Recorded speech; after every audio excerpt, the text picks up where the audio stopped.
Thanks very much for showing up. It's really great turnout tonight. It's nice to see so many familiar faces. We're going to sort of do this in a tag team style. So basically, we're going to... Question?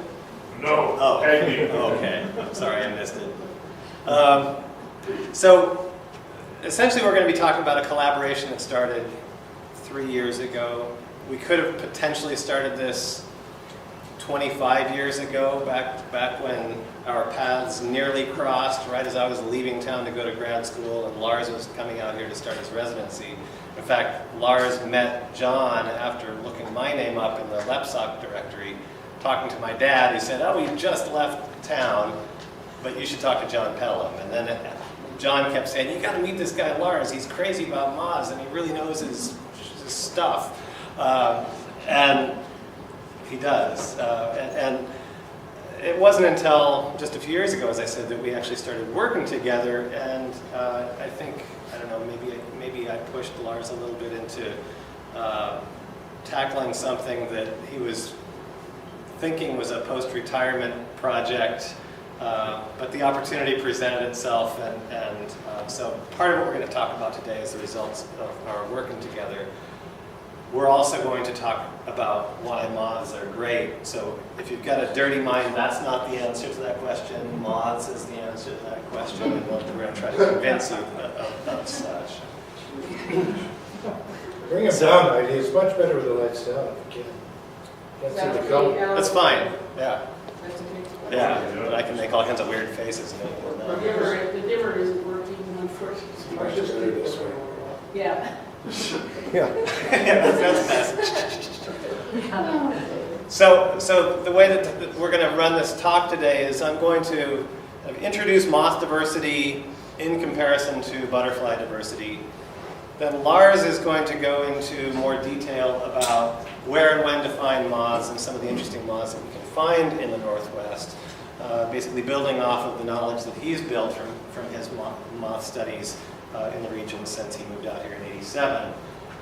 And then what we're going to do is illustrate that the moth diversity in this region is crazy when compared to butterfly diversity. And so what we've done in collaboration with others is we've built a website that brings that diversity to the public in a way that makes it a lot more accessible than was previously available. And so we're going to be talking about this website that we built, and I'll kind of take you on a tour through the functionality of the website, how you can use it to identify moths, and also illustrate some of the things that can be learned from mining the data that supports that website.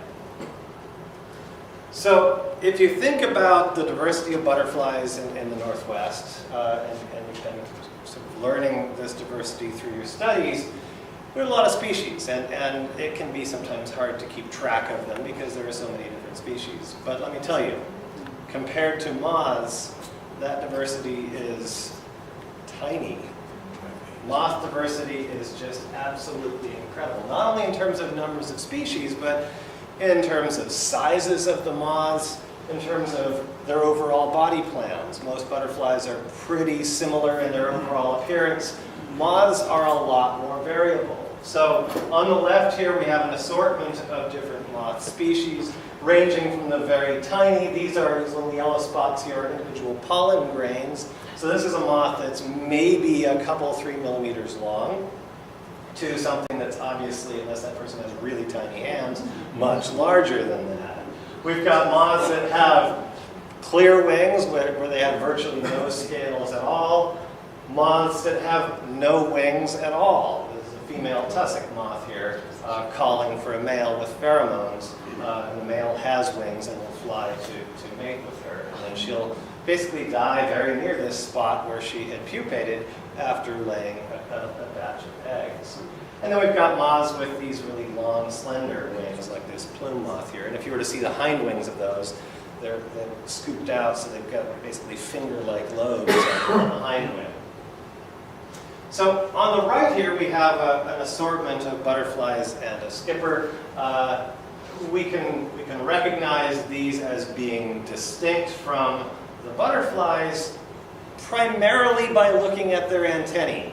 If you look at the tips of the antennae, there are these clubs on butterfly antennae that moth antennae lack. Moths sometimes have these big feathery antennae. Here's an exception. These are sort of clubbed, but not to the same abrupt degree as in a butterfly club. But most moth antennae are long and slender like that, or branched like this. Lars will be telling you more about the activities of moths and when you can find them, so that will come into bear when thinking about how we might generally categorize moths and butterflies in our mind, and he'll dispel some of the notions that you might have about butterflies and moths and their differences.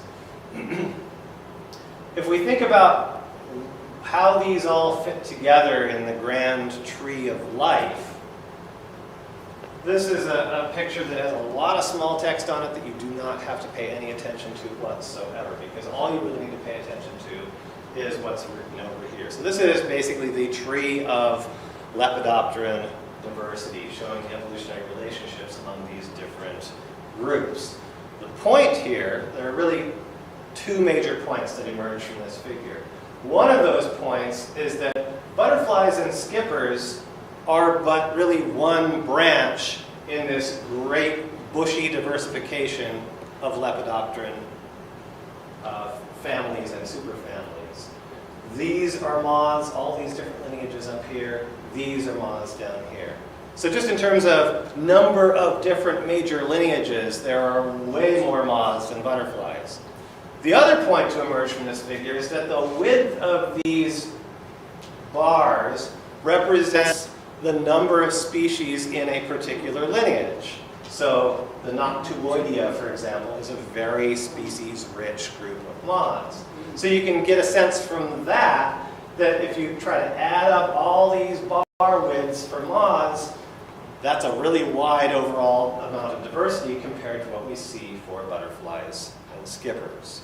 And indeed, if you look at a pie chart that expresses the relative numbers of species of North American butterflies and skippers versus moths, this really underscores that major point that moths far outstrip butterflies and skippers in overall species richness, by more than tenfold.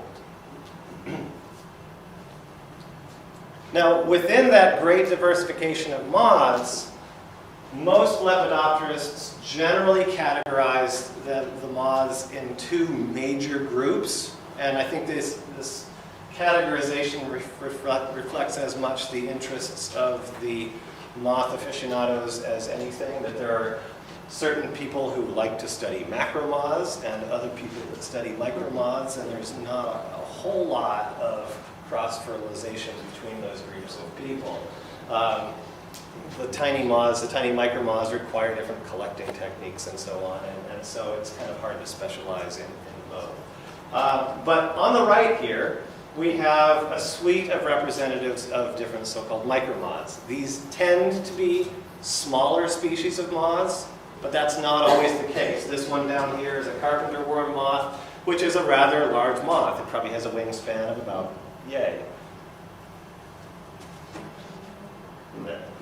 Okay.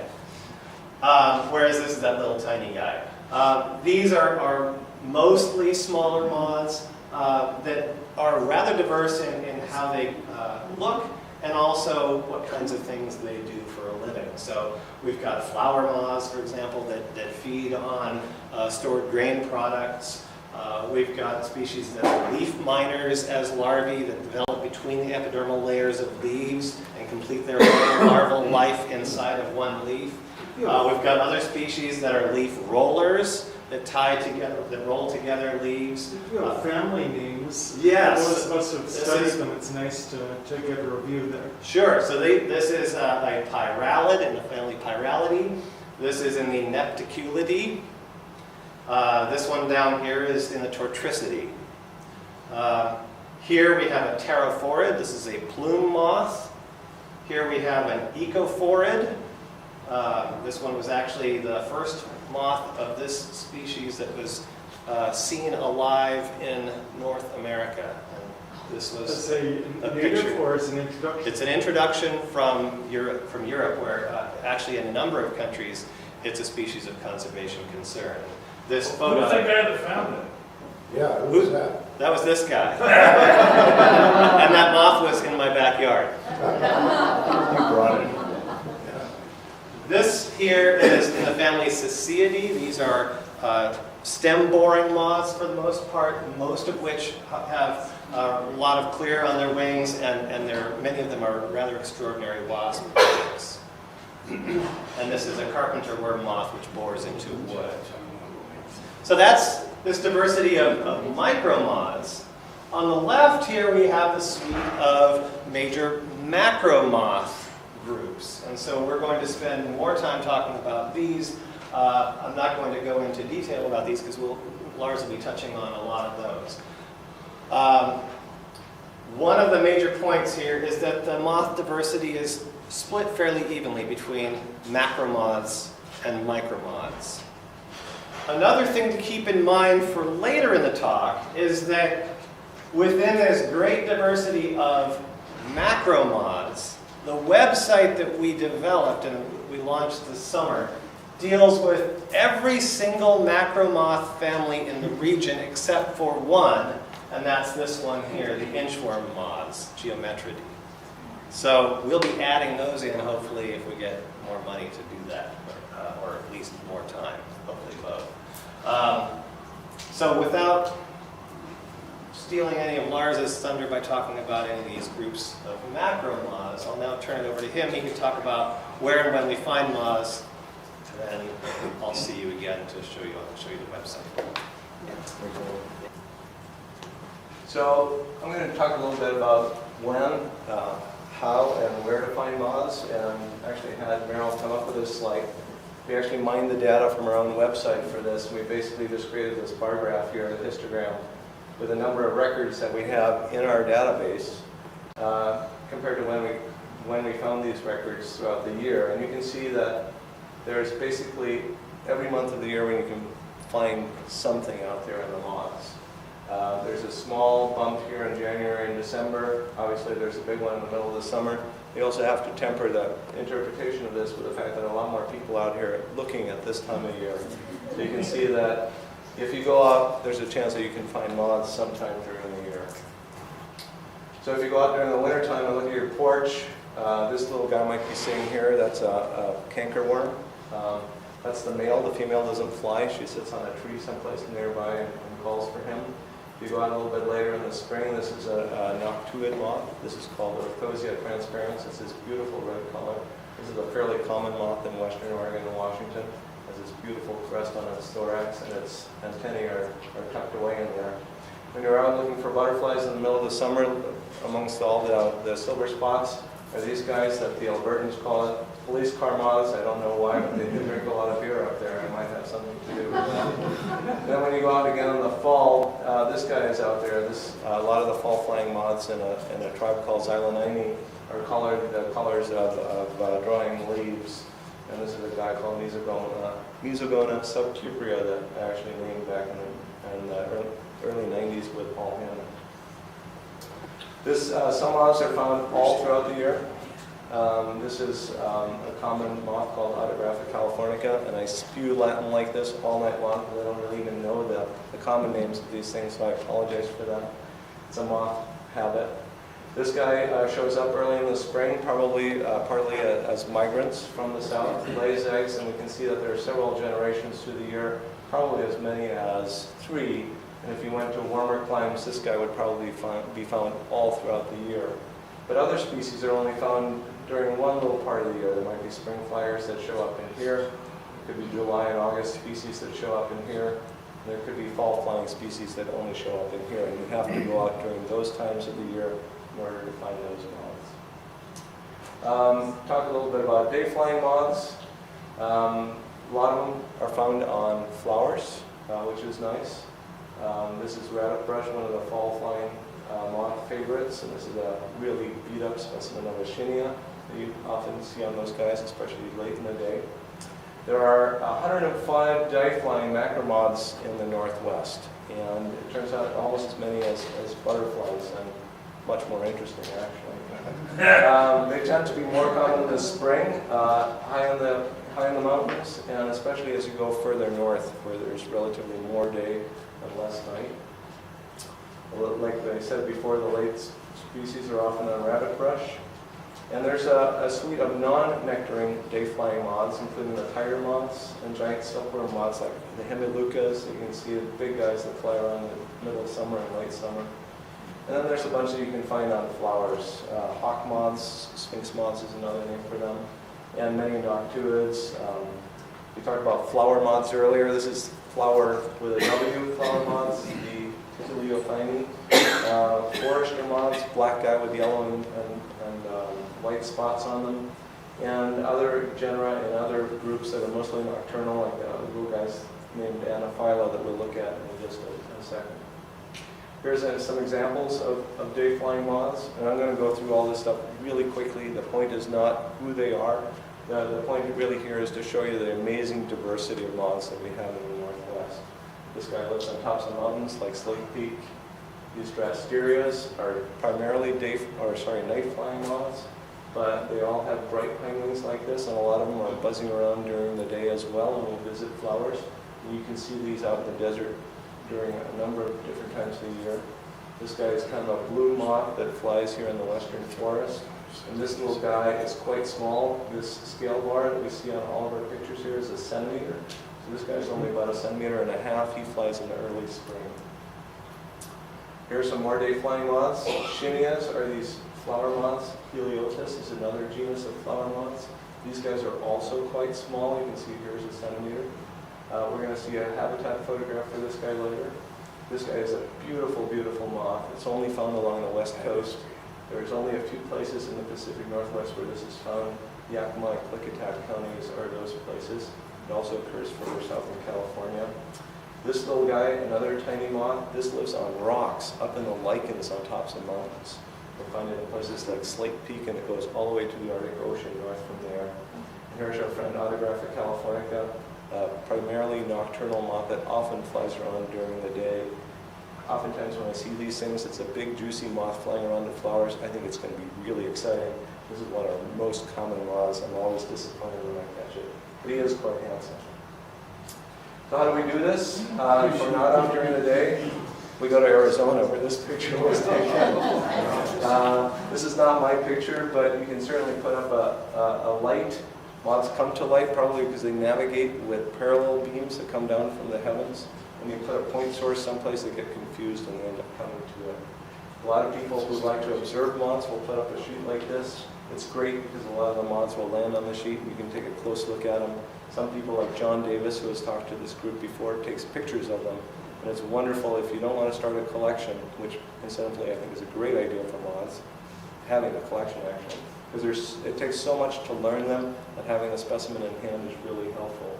But if you want to, taking pictures is a really good alternative because people can help you figure out what they are by looking at them on the internet.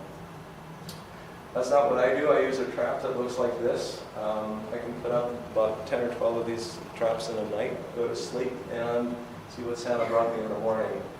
This is a 5-gallon bucket, obviously. It has a poison in there. It has a rain drain with a screen on it. This is a funnel with about 1.5 inch hole in the middle. Here's the light. These are the veins. And this all folds up, and I can put all of these straps in the back of my truck and drive around it and chuck them into different habitats. Here I am at Moses Coulee at Jameson Lake. Rabbit brush. There are themes here.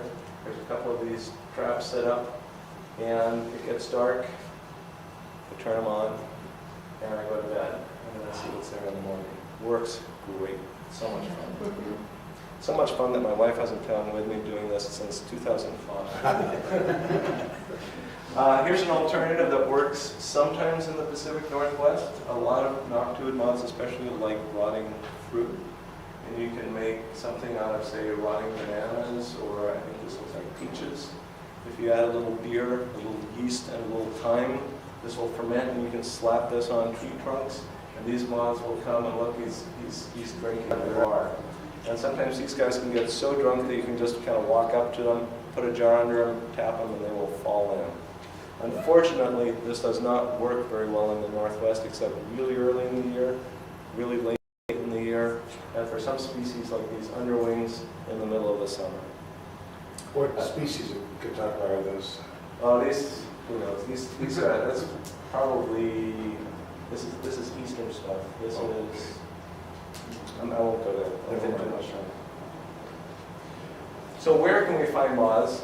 These are some of the dots in our database for the Pacific Northwest. Not all of them. And you can see we have been almost everywhere, cumulatively. Some of these dots are mine, some of them are Merrill's, some of them are John Pelham, some of them are other people in the audience. And you can see there's a lot of representation. So you can find moths anywhere you want to look, is the basic point. The other interesting part is that there are black holes in our map, or white spots on the old maps, terra incognita, where very few people have looked for moths.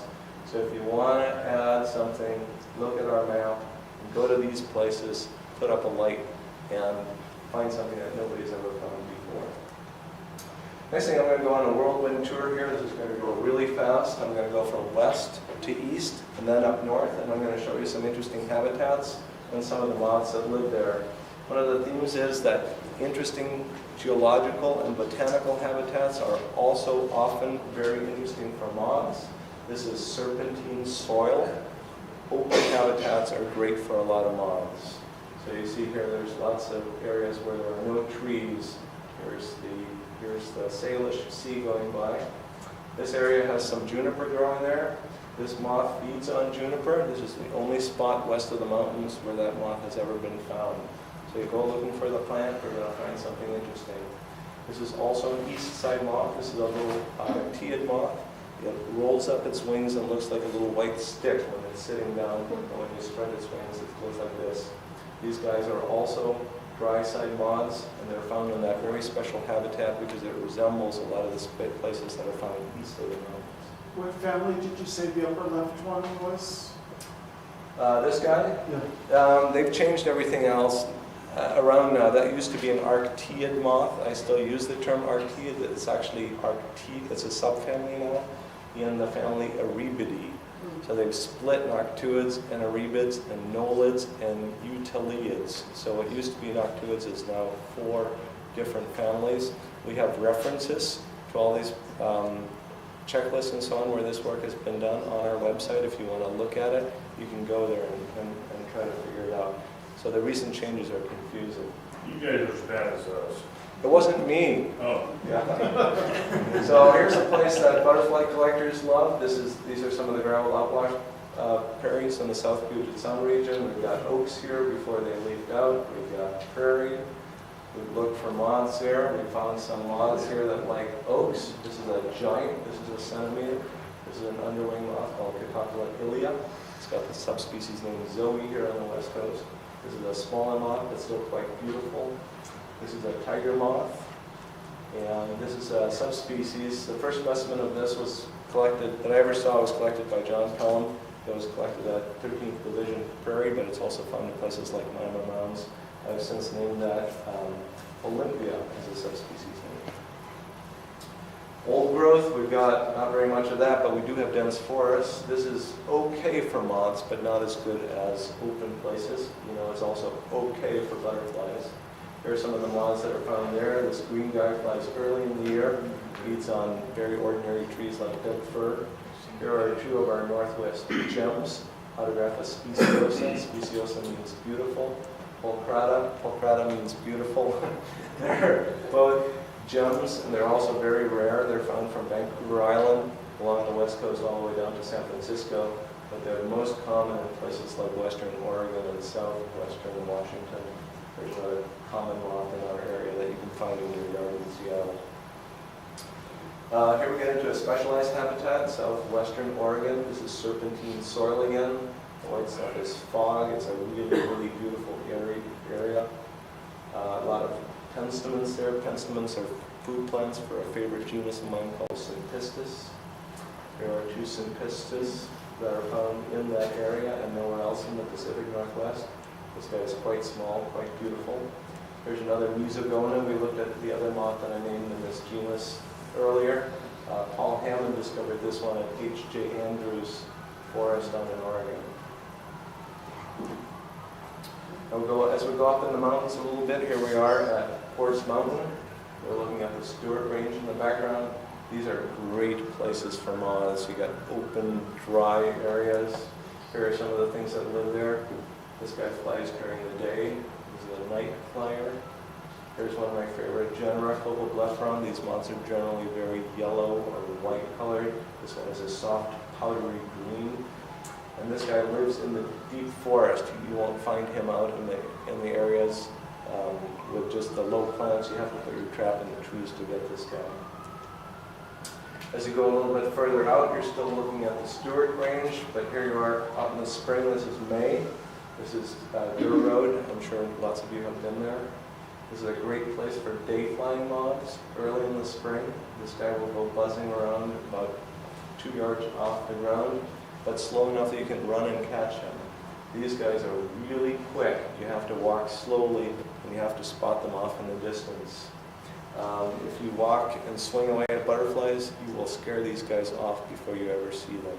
So you have to train your eye to look a little bit further away, walk a little bit slower, and ignore those butterflies. What did you say? Heresy, I know. But they're all quite beautiful. We looked at this one a little bit earlier in this slide.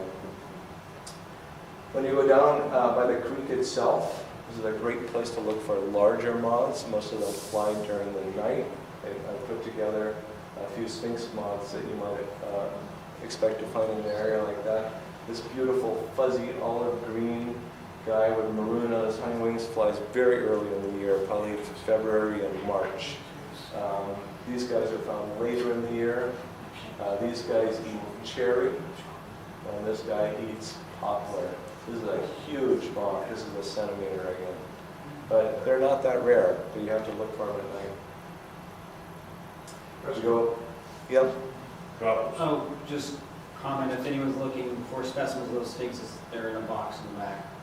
Perfect. Look at it later. Here we go again. We're out past the Columbia River. It runs past here. This is a place that John Pelham sent me to that has sand blown up in between the rocks. This is one of the places in Washington where moths from further south will show up. Desert moths. Here are some examples of those. This beautiful white guy. A lot of them have more dirt colors, to use a Pelham term. But some of them also have intricate patterns and subtle olive colors. They're quite beautiful. I'm calling this Plagiomimicus teperi right now, but it's also an undescribed species. It's very different from teperi, which is a southeastern Arizona and southern California moth. This is a picture from way down in southern Oregon. We're really getting dry now. This is the old moth mobile. I have a new one that's black. The joke is I'll probably never get a white car again. Here I am in the dunes. These are the mountains in the background. This is one spot where there are a few moths that come from further south that don't get any further north. These are all examples of these moths. They're only found just over the border from Nevada in that part of Oregon. As we go further north into Canada, this is one of my very favorite spots. This is called Lowdown Pass. It's north of Whistler. You can drive to 7,100 feet, which is this saddle right here. And you can walk up if you want, if you're vigorous. And you can put traps all along this rocky road, and you can get all sorts of cool stuff. And during the day, there are day-flying moths that fly around the rocks. No butterflies though. No butterfly. I've never seen a butterfly there. I'm lying. Here are some of the things you can find there. These are tiger moths. Both of these fly during the day. This guy is up in the rocks. This one is right where the rocks meets the greenery. This is another moth that I named together with Don LaFontaine, who's one of my heroes from Ottawa, Canada. And here's a moth that Don LaFontaine's named. This guy flies there during the day. It's only known from 3 specimens in the world, 2 from there and 1 from Mount McLean near Lillooet in BC. As you go further north, this is Pink Mountain, really exciting place because you can drive right up there. This is about 6,000 feet in northeastern British Columbia. And there are moths there too. Could you go back for just a second, Ryan? Wow, and you can't drive up there. Yep, you can. What's the elevation? It's about 6,000 feet. 6,000. Just don't take a hard left. Yeah. Right here, there are a couple of marmots that really, they're annoying. I would say. The weather is always bad up here.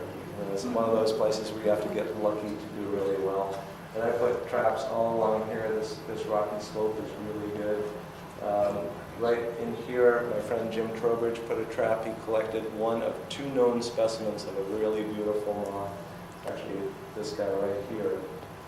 It's 2 specimens only from northern British Columbia. These guys are both diurnal, they're day flyers.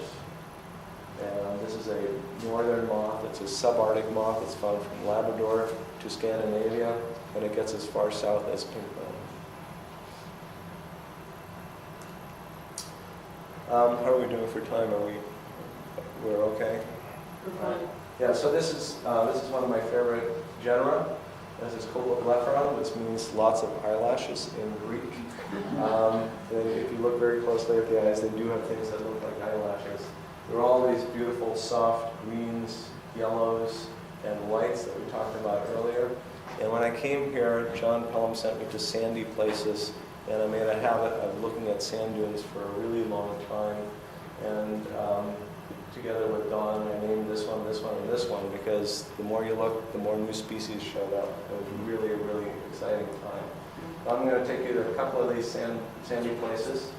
If you've ever driven up from Vantage on the Grant County side, you go past a DOT site that has big piles of rocks and stuff. Behind those rocks are these naturally occurring beautiful sand dunes. You can see the irrigated fields in the background. Here are some of the moths that were found there. There are a couple of species of Copoblepharon.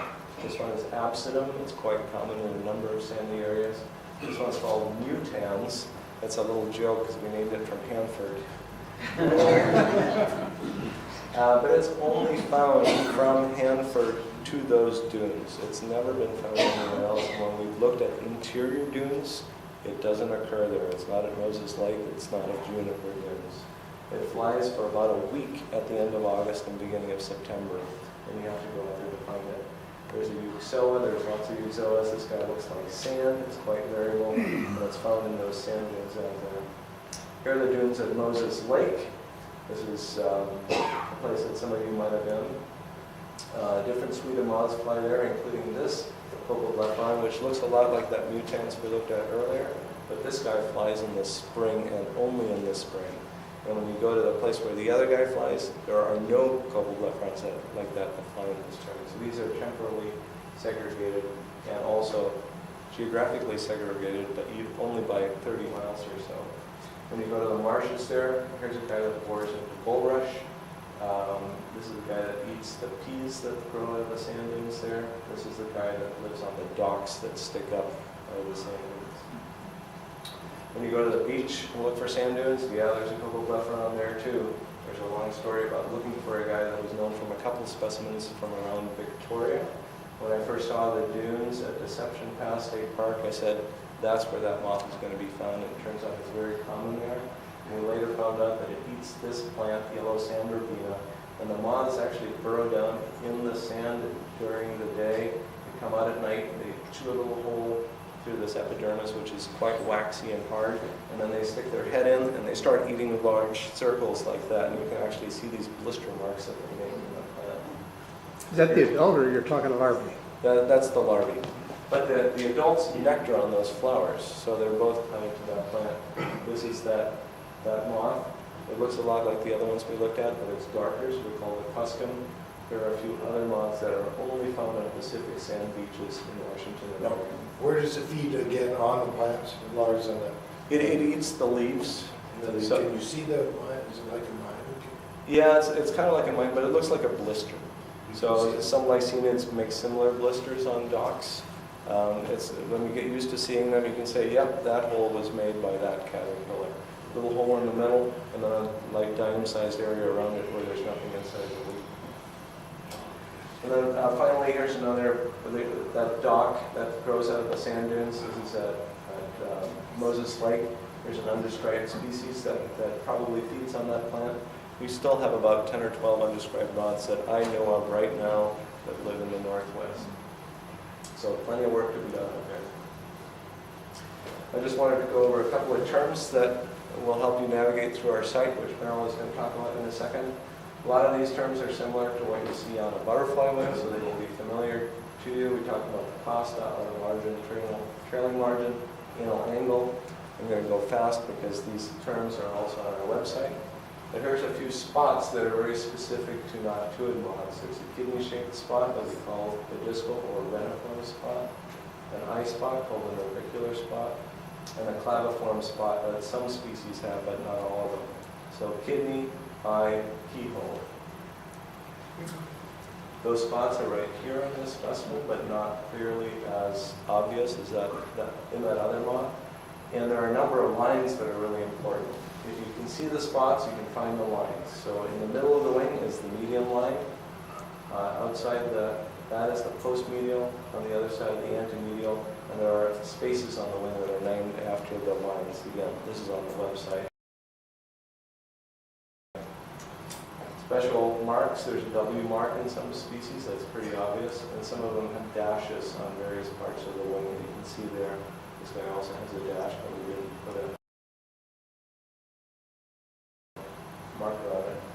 We decided to name some things on the hind wing also. There's a discal spot in some species, but not others. Postmedial line, and a marginal band. Again, you can take a look at all of this on the site. So, remember how in the beginning I was talking about how much diversity there is in moths compared to butterflies, and Lars just gave you a good sample of a lot of that diversity, but still most of the diversity of moths in the region didn't make it in that whirlwind tour. The website that we have, as I said, covers all the macro moths except for the inchworms. Collectively, it's about 1,200 species of moths. So one of my goals has been to try to bring insect identification and distribution information, to bring it into a format that's more available to the public. And so that's why I'm working on this insect field guide in the Northwest. But I also recognize that the way that people look for information is changing rapidly. My kids tell me that books aren't where you go to find out stuff. Where you go to find out stuff is the web. Books are for reading for fun. They're not the source of information. And so, somebody who's working on writing a book, that sort of makes me cringe. But at the same time, it also then says that there's an opportunity for other media that would make it possible for people to become more aware of the diversity that's in our area. So with that in mind, I approached Lars about joining forces, the two of us, as well as others in the region, to pull together this moth website. And so at first it was kind of a harebrained idea that I think neither of us thought really would gain any traction, but we thought, sure, what the heck, let's go for it. Let's go to NSF, the National Science Foundation, and see if we can get some money to get this project started. And so we put together a proposal with Rich Zach, who runs the James Entomological Collection at WSU, and sent in this proposal. Got back the word from NSF, sorry, we're not going to be able to fund your project. It sounds like a great thing. And then, I don't know, 2 months later, a month and a half later, we get an email from NSF saying, we have all this stimulus package money. We're looking for shovel-ready projects, and yours looks like it's a good one that we weren't able to fund. Would you be willing to have us reconsider our decision? So, okay, yeah. There's a moth on the screen. All right, that's a micro moth. Yeah, sorry. It's swat. We'll eco for it. And so with that, we all of a sudden had to hit the ground running and make good on our promises to NSF. And this summer, we launched the site. Here's the address for it. And ID has set it up so that there's a guest login. So did anybody bring their laptop besides ID? So if you, ID, do you want to get people going on logging in?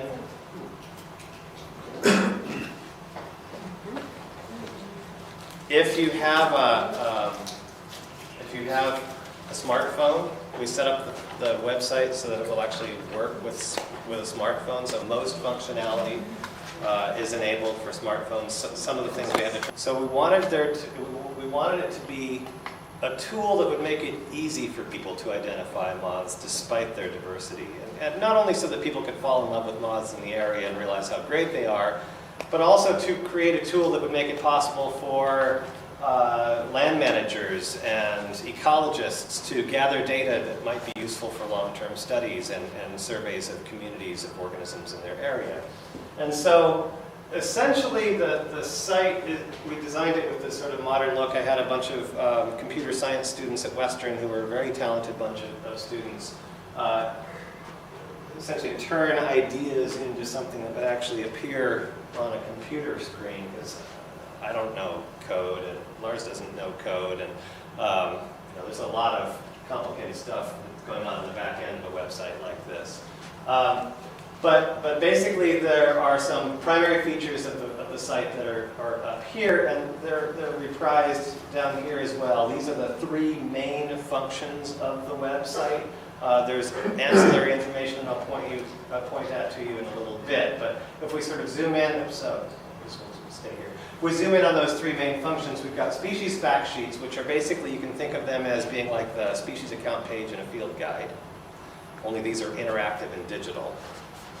We have photographic plates, which are like the plate series in Monograph, a detailed monograph of a particular group. And then we have this identification key, which is not the sort of standard dichotomous key that you might be used to working with, where you are presented with a question and have to make a choice, is it this path or that path, commit to that path. You're presented with another bifurcating choice, and the road always splits in two wherever you go. That's a dichotomous key. This key is instead one that takes advantage of the computing power that's available with the website, in that it's a matrix-based key. And so basically this works much like a filtering system you might use when, say, shopping on Amazon, where you say, show me electronics that are by the company Sony, and basically you put in whatever terms you want, and anything that matches that term will appear. Just like that with us, we've created an identification key where you can choose from any number of different characters, and it will show you all the species that remain that match those characters that you've chosen. Okay, and so I'll walk you through some examples that show how this works. But again, this site is focused on macromoths, specifically these groups of macromoths. And if we go back here, we can see what the names of those families are if you're interested in the family level names. So we've got the Drepanidae, the Uraniidae, the Lasiocampidae, the Saturniidae, Sphingidae, Notodontidae, Erebidae, Euteliidae, Nullidae, and Noctuidae. Say that 5 times fast.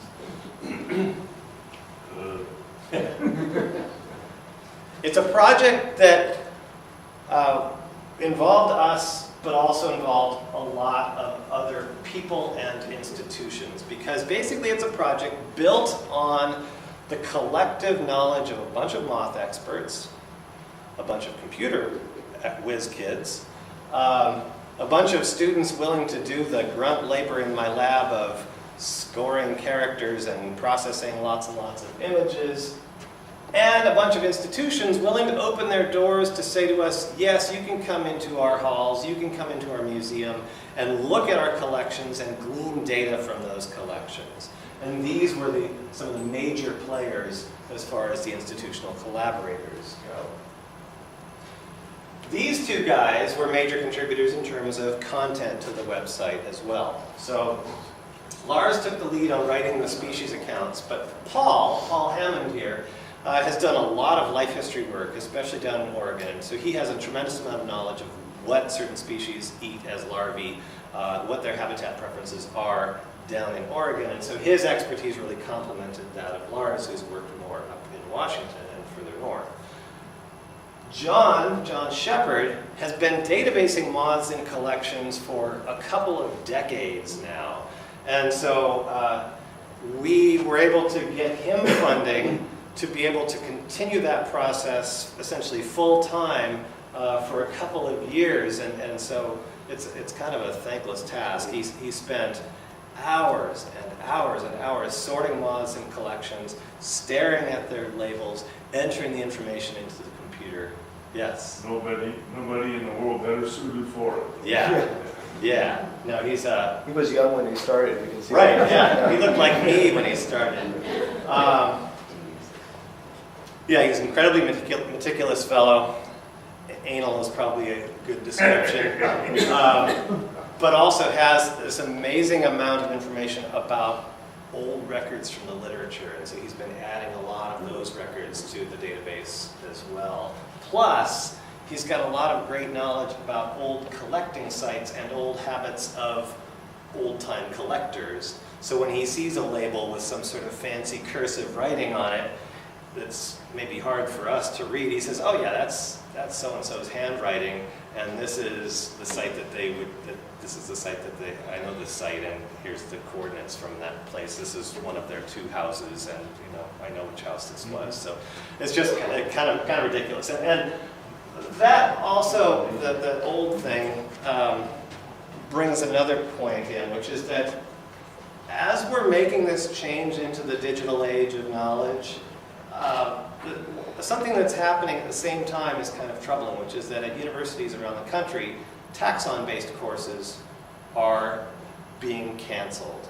It's harder and harder to find courses in entomology, for example. As far as I know, my entomology course at Western is the only entomology course that's taught by tenure-track faculty on this side of the Cascades. There's a course taught at the University of Washington by a limited-term lecturer. And it's always sort of precarious as to whether or not he's going to be able to teach it again, from what I hear. A lot of the taxon knowledge resides in folks that are of this demographic. And so my worry is that that knowledge will disappear when folks of this demographic are no longer with us. And so that's another reason to try and convert as much of this stuff into the digital format as possible. By demographic, are you suggesting old farts? You use whatever moniker you may choose. Wise ones is another descriptor. So we've got these 3 major functions, and I'm going to show you each of these and how you can use them, and talk a little bit about how we went about making these functions work as well. One of the things that you're probably going to be interested in is how we took the photographs, because when we start to look at the website and see how high the resolution of these photographs is, it's kind of mind-blowing. I still find myself sort of stunned at the incredible detail that you can see in the photos. And it's all made possible by this super high-end photographic system that was designed by an inventor.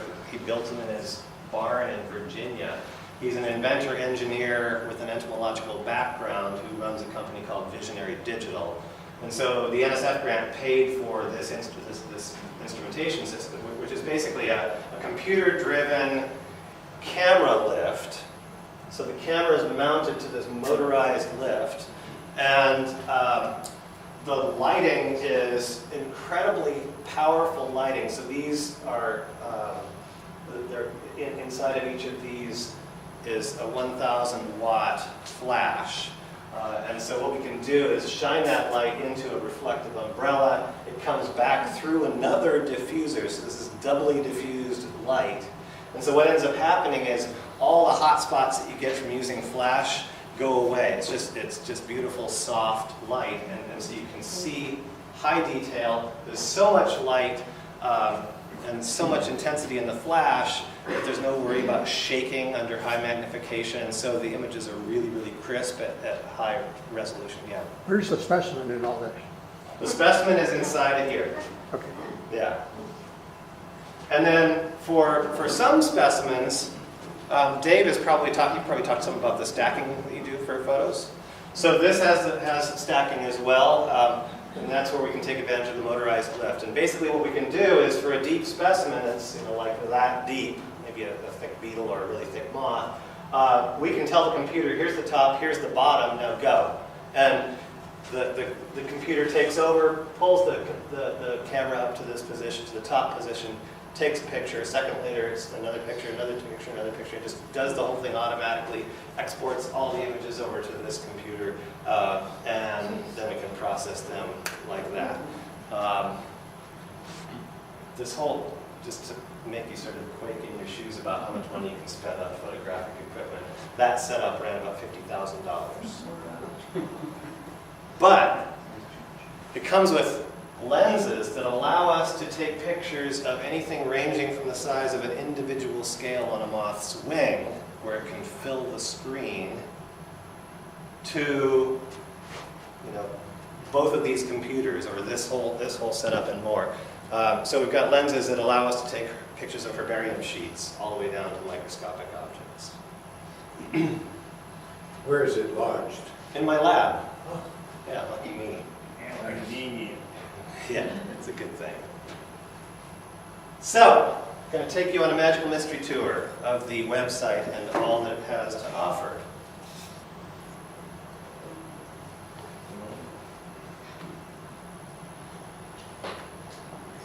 That's one of the flightless ones, right? Okay, so as I said, we've got our species fact sheets, our photographic plates, our identification key. Those are the main pieces of the website that you're going to see when you come to it. I think probably the easiest way to proceed is in a way that would mimic what you guys might do, which is you have a moth in hand, or a photograph of a moth that you've seen out in nature, and you want to be able to identify it. So the first thing that you'll want to do is try to figure out, hey, what is this? And then from that, you can then start to learn more about where it lives by reading the species account. But having to just sort of randomly find it amidst a sea of 1,200 moths is kind of daunting. And so I'm going to show you how we can go about doing that. I'm going to shrink this down to size here. There's that wingless moth. Hortensia, don't they mostly? So what we're going to do is we're going to identify this moth as though we hadn't heard Lars tell us what it was. And this one's relatively easy because it is so boldly patterned. What I want to do is show you first something that's really important to remember when you go to the site, which is that this identification key takes a while to load. So I've just clicked it. It gives you this warning as a reminder. At this point, we're just going to sit and let it do its thing until the key is ready. It'll look like it's ready. There'll be a little box that looks like it's done. That little box is going to go to completion. It's not done yet. Don't close that box. Just let it do its thing, and the box will go away. Okay? If you close that box, you have to start all over again. The reason why it's taking so long is that it's loading up the data matrix, which is a data matrix of more than 250,000 entries.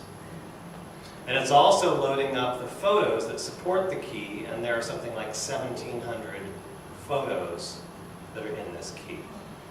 Meryl, while we're waiting, do all these data live in a server somewhere, or in the cloud, or what? They're all on the server, so we bought a server that's at Western and supported by the server maintenance people at Western. Carol? Yeah. If you download all this information once, can you store it on your computer so that the next time you come to the site, you don't have to look at it again? Unfortunately, it's all done on the host end, all the processing. Yeah. The version of the key software that we produce this with is a free version. We've bought the expensive version and are going to be migrating it over to that. It's going to be somewhat faster. I'm not yet sure exactly how much faster, but it'll be an improvement. Okay, so our key is now loaded, and this is what it looks like. There are basically 4 panels in this key. The panel up here is the panel of characters. The panel here is the panel of moths that are still possibilities based on the choices that you've made. The panel down here will be for characters that you've selected. And the panel down here is for moths that have been excluded based on the selections that you've made. So right now, if we scroll down through this whole thing, we'd be scrolling down through all 1,200 species in the key. Okay? There's on the website, if you go to the home page, there's a tab for About the Key, so if you forget any of what I'm telling you, you can go there and it tells you how to use the key. Okay? So one thing we want to do first is under View, activate multimedia icons. And the reason why we do this is that it makes it so that when we figure out what species we have based on the remainders that are in the upper right corner, we can click on that species and it'll take us automatically to the species account page for that species. So click that, and then there are going to be some icons that appear right there. So those are the species account links. Now, usually for a moth identification, a good thing to do is start with simple stuff. You know where you found it, and you know when you found it. So let's start there. This particular moth, this police car moth, I photographed in western Montana in July. Okay? So we're going to go into here, and it asks us in which state or province. So right now, if we click over here, you see there are 1,217 species that are possible. We haven't made any choices yet. Now, if we say, okay, western Montana, because that's part of our Pacific Northwest region, based on that, we've already knocked it down to 561. Okay? Then it asks, when we did that, it asks, in which ecoregion in western Montana? So you might be thinking, well, I don't know. So what we do then is click that and it expands this set of images. And if you're thinking, I can't see those are too small, what you do is click on the image and it pulls up the ecoregion map. And then here you can scroll through the different ecoregions and see which one matches. Now in the case of that police car moth, it was this ecoregion. Okay? So we'll select that. And now we're down to 488 species. All we've done is said where we found it. Okay? Then we can say when we found it by clicking July. We're down to 443 species that remain. Then we can say how big it was. Now we've got rough size categories if you just saw it flying by or didn't have the wherewithal to measure it when you encountered it. And so you can pigeonhole it into one of these rough size categories, and this one would be in the large size category. And then once you've made a choice of that, you can go to these more precise sizes and pick one of them if you did have a precise measurement. So in this case, we'll pick this size for that species. It's length of forewing, right? Length of the forewing, yeah. So that is the length from the base to the tip of the forewing. I just did that so you'd have the opportunity to show us that now. Thank you, sir. Here, Yes? in butterflies, we often see the size varying by a factor of 2 probably. Do you get that in moths as much? There can be a lot of variation. It depends on the species. Some are rather uniform, some vary, I don't know if by a factor of 2, but maybe 1.7. I mean, it's, yeah, pretty high. And one of the beauties about the key is that you can, the key can be scored so that multiple characters can apply to a given moth. So, you know, just like it can occur in Washington, Oregon, and Montana, it can also be medium and large in size.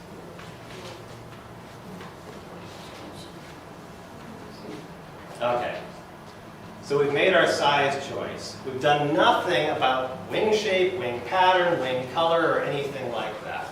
So let's do some of the obvious stuff. This is a black and white moth. Okay? So let's go to forewing color and pattern. And let's pick the main color of the forewing. What do you want to call it, black or white? Okay, and the reason why I say that is because here's another example. We scored it both ways because we realized that people might interpret it one way or the other. So, black. And then once we've picked the main color of the forewing as black, we can also add additional major forewing colors. So here we'll add white. We are down to 6 species. At this point, we might just say there it is. But we could also click this one and scroll through all the species. And notice, so the other two, when we click this one, there's no other blue arrow here. So this is clicking between species, these double arrows. These are clicking for multiple images within a species. So when you see that, it's a good idea to check those other images within a species. So here's that one, there's only one image of it. This one has multiple images. So that tells us, oh, there's some variation in the species, but we better check it out. Whoa. Okay? Those are all three different species, man. None of them match our police car moth. That one with a high variation within the species, what species was that? This is Panthea virginarius. Here's another one with multiple possibilities, neither of which match. And here's another one, no multiple possibilities. So why aren't they black? We asked to see black ones. Yeah, so these are dark enough that we decided to say that somebody might interpret them as black. So if you said dark brown, you'd still end up here. Yes. Okay. Those species wouldn't be eliminated by picking dark brown. Yeah. We tried to err on the side of caution, because the main worry was that people would incorrectly rule out the proper species. Right. Okay, so we've gone through all of them, and the only one that matched was this one. So at this point, we'll say, okay, let's read more about this species, and maybe we can see if there's something else that we should be taking into consideration as a possible similar species. So we click on this. And it should be, what are we waking us up here? Oh, what was that? Wasn't me. There we go. Okay, so here's our species account page. Now, the species account page itself has a lot of different features to it. So we've got a photo of the species, we've got a slide carousel where we can swap out photos of that species. So this is the dorsal image, which is the one down here, and this is the ventral image of that same specimen. There's collection information associated with the specimens that was photographed. There's a dot map which shows the distribution of all the known specimens that we've run across of this particular species. And there's a seasonality graph based on those collection records. Okay? These data are filterable. So we can actually see just those records from the first half of the 20th century and look at the dots and the seasonality for that, as opposed to the last half of the 20th century. We can look for just those records from a particular county, or from the Oregon State Arthropod collection, or in Lars's collection, or that were collected in the month of June. We can do any number of different possible filters and combinations thereof to look at the data. When we do make choices like that, basically what happens is we then see a subset of the dots, and this graph gets updated corresponding to that subset of dots. So we can do an elevational filter and say, show us all the dots for 0 to 1,000 feet elevation, and we'll see the seasonality at that elevation. Show us all the dots for 6,000 to 7,000 feet elevation, and we'll see the seasonality for that elevation. Okay? We can also look at individual data points by clicking on one of those dots, and it tells us everything that we've entered into the database about that particular collection event. It tells us the locality where we found, or where somebody found this specimen. If you click this tab, it tells us that Harold Rice collected that specimen, that it is at the Oregon State Arthropod collection. He collected it on August 6, 1984, and sometimes there are notes like it was reared on a particular host plant or something like that. All that information is entered into the database. How many butterfly or moths did you do this for? We have now, I think, something like 70,000 data records in the database. And many of those records actually represent multiple moths. So if if Harold Rice had collected, 20 of these at that site on that day, they would all be represented by one data point.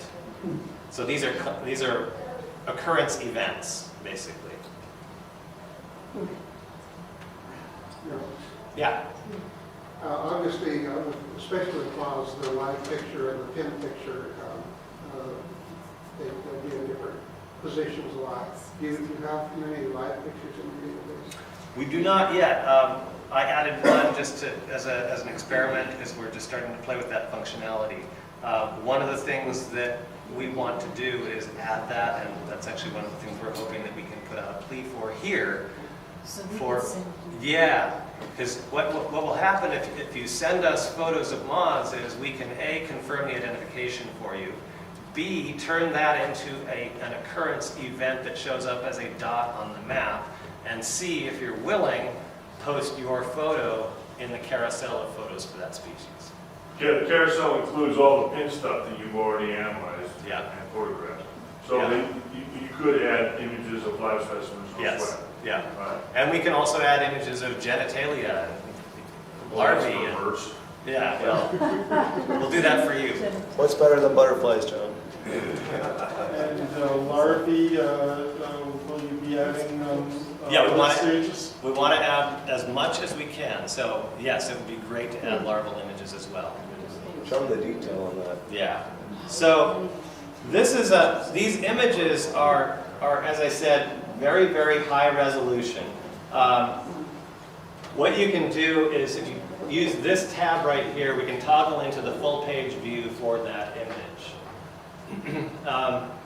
And you can go in even further by using this slider, and you'll watch it comes into focus.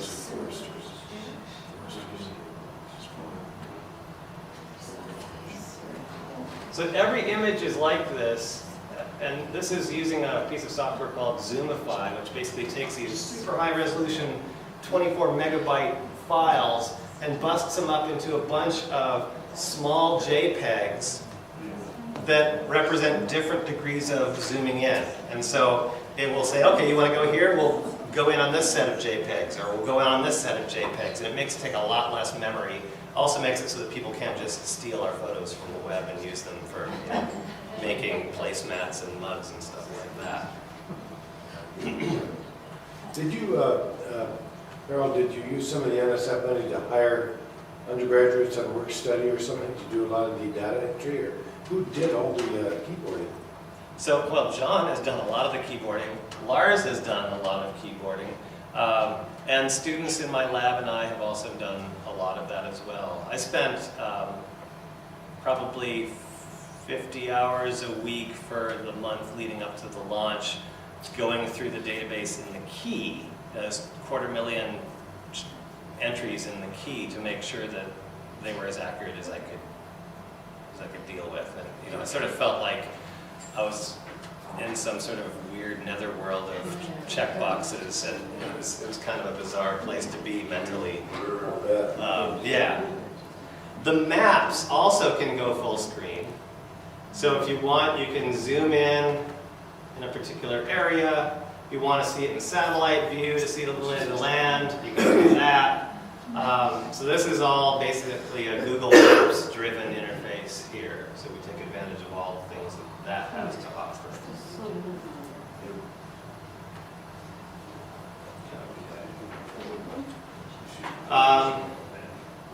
And then you can see that for every species there's this similar species box, and it tells us that there is one similar species to this one in the region. You might be thinking, well, why didn't that one show up in our key?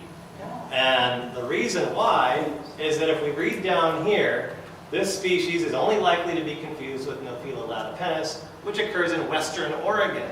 Remember, we were in Montana. That's why it didn't occur in our selection. Yeah. Then if you had entered small or medium, you might have had the foresters come up in Yes. similar species. Exactly. Yep. So, that's an example of a pretty easy to identify moth. Now let's do something a little more challenging, because we can see some more features of the key that way. It could be a dirt uxor. A dirt so. Well, how about, is this dirty enough? Well, no, actually, that's very attractive. Okay, then how about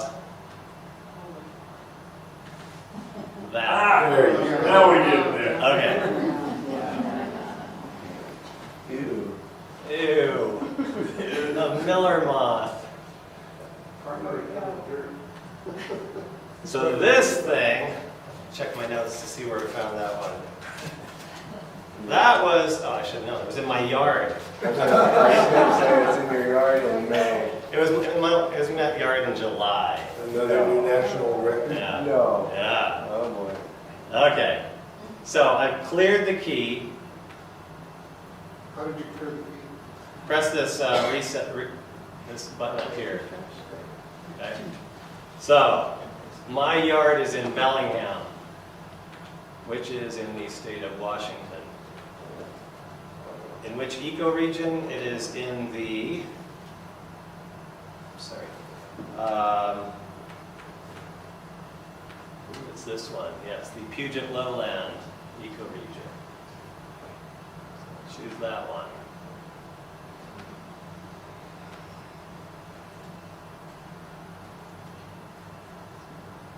And then we're going to say it was July. And this particular moth had a forewing length of 13 millimeters. So that puts it in the medium category. And within medium, we'll say it was 13 millimeters. Where did the number of Yeah, potentials how go? many candidates do we have? So if you click over here, now we're down to 96. Click that panel. Okay. Yeah, you click into the panel to see how many are left. Okay, so we've knocked it down from 1200 to 96 based on those choices. Okay? Here's where I'm going to show you a feature that can be pretty useful sometimes. So this one up here is called Find Best Feature, and that tells us which character is going to be the most useful for dividing the remaining set of species into large groups, so we can sort of rule out big chunks all at once. So we'll do that, and it says, okay, let's go with main color of forewing.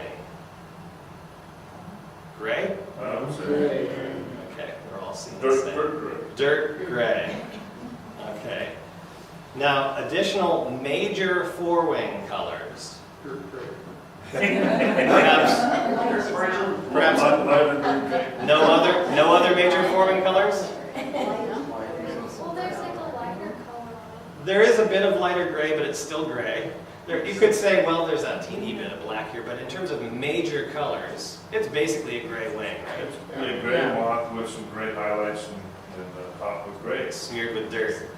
Yeah. So we'll say no other major forewing colors. Down to 26. Okay. Now we'll go, what's next best? Okay. Here's where we're going to have to say, well, we have to punt because this is a photograph and we can't see the hind wing. Right? So when you can't look at the best, You have a category that says punt. then this one is find next best. Which is, okay, I can't do that one, find me another one. Additional major hind wing colors. Punt. Okay? The thorax, or this one says, do the abdomen and thorax clearly differ in color and or pattern? You can sort of see the abdomen in here, but not very well, maybe not enough to make a call on that. Okay? So we'll go, You could actually guess, and since there's only two, this is a bifurcatory deal. Can you go back up line on these keys? back up one character? Yeah. Yeah, you can go for previous best here. Okay, well, that wouldn't hurt then to go ahead and guess, right? On the hind wing? No, on the thorax. Oh, we're still here. We haven't gone away from that one yet. So we could say no. We could say this is just a completely dirt gray moth. Or we could say yes, but I don't see any reason for saying yes based on this photo. I'd be inclined to say let's punt on this one. Okay, that's fine. Okay. Fourth Get long. inside their own tent. Yeah. Okay. This one says, does the forewing have obvious, distinctly separate orbicular and distal spots? Those are those spots that Lars talked about, the kidney-shaped one and the round one that were near the front margin of the forewing. Do you want You to can see the distal, but do you want to remember what those are? Got a bit of a keyhole. Okay, so we've got the distal spot and the orbicular spot. The question is, are they obvious and distinctly separate? Let's look at our no, I'm saying no. No. Here's I the can see the kidney shape. yeah, here's the part of the kidney shaped one, but it's actually joined to the other one by this spot, so they're not distinctly separate. All right, so we'll have to answer no. Yeah. Somebody backing up. So we'll say no. We're down to 23 species.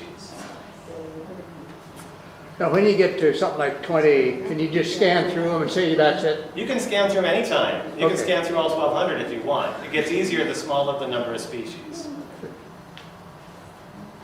Another feature that I should point out here is this one here. This is prune redundant features. This gets rid of all features that are going to be useless for the species that remain.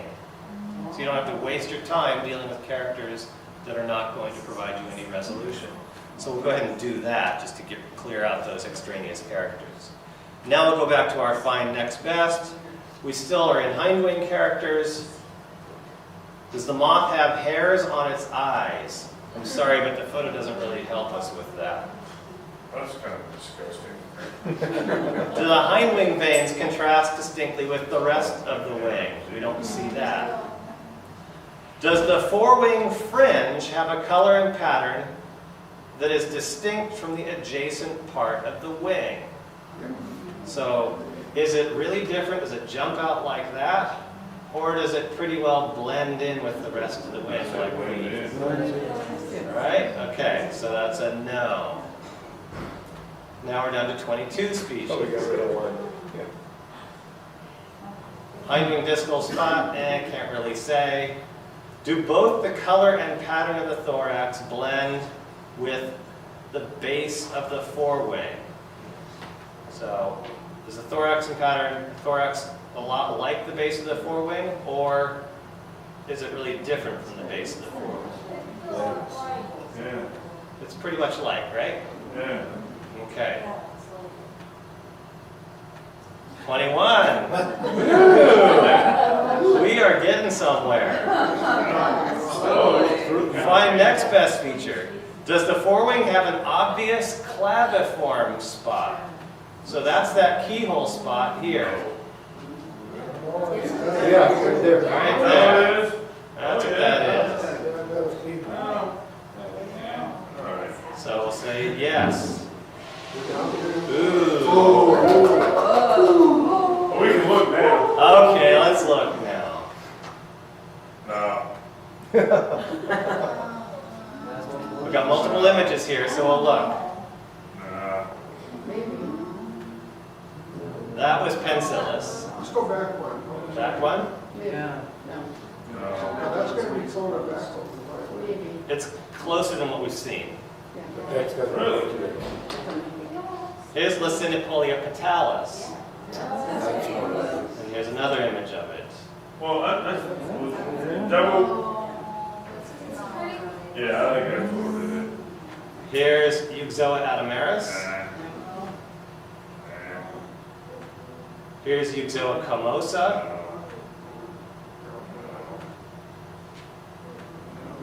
These are still comosa. That was all one species. Comosa is crazy. And that's it. Okay, let's go back to that one. We know what it is. Yeah, that's it. That's it. I think so. It's good to. It's got this little basal dash, just like that one does. That's it. It's got the nice fused Lacinipolia, is that what you said? Lacinipolia patalis. Yeah, it's the first Lacinipolia I've ever identified. So then, we can go to the account and read all about Lacinipolia patalis and see that, yeah, it's a species that's up into Bellingham. It's a species that's around in summer. And if we look at for similar species, there aren't any that are going to be really easy to confuse with this one. This is gonna be fun. That's right. What does it eat? Yeah. This one eats, let's see,